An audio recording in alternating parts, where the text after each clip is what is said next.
चला तर 2002च्या मतदार यादीतील आपले नाव कसे शोधावे. खूप कन्फ्युजन आहे. सगळ्यात अगोदर 2002ला ज्या गावामध्ये आपल्याला ते नाव शोधायचं आहे त्या गावाचा विधानसभा मतदारसंघ कोणता आहे ते शोधणं आवश्यक आहे. त्यानंतर त्याच्यातला पार्ट क्रमांक, उदाहरणार्थ पानगाव किंवा मुरुडसारखं जर गाव असेल तर तिथं अनेक बूथ असतात.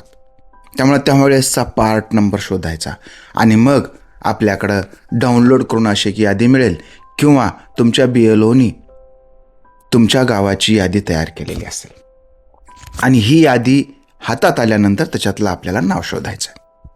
नुसता नंबर शोधून त्याचा स्क्रीनशॉट टाकून काम होणार नाही. खूप चुका होत आहेत त्याच्यामध्ये, म्हणून हा व्हिडिओ मी करत आहे. आता समजा वाला हे गाव आहे. वाला हे गाव 2002 साली कोणत्या मतदारसंघामध्ये होतं तर रेणापूर मतदारसंघामध्ये होतं.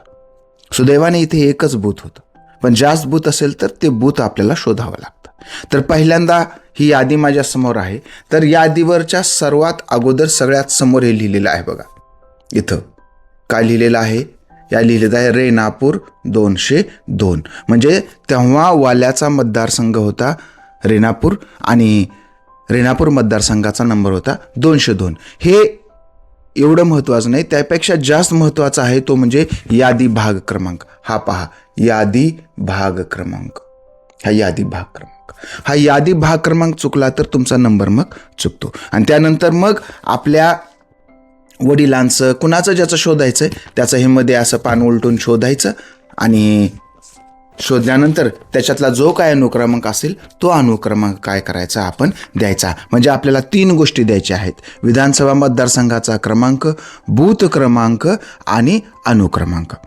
हे देताना आपण ज्या मतदारासाठी देत आहोत त्या मतदाराचं नाव, त्याच्या आई किंवा वडिलांचं नाव, त्याच्यानंतर ही सगळी माहिती द्यायची.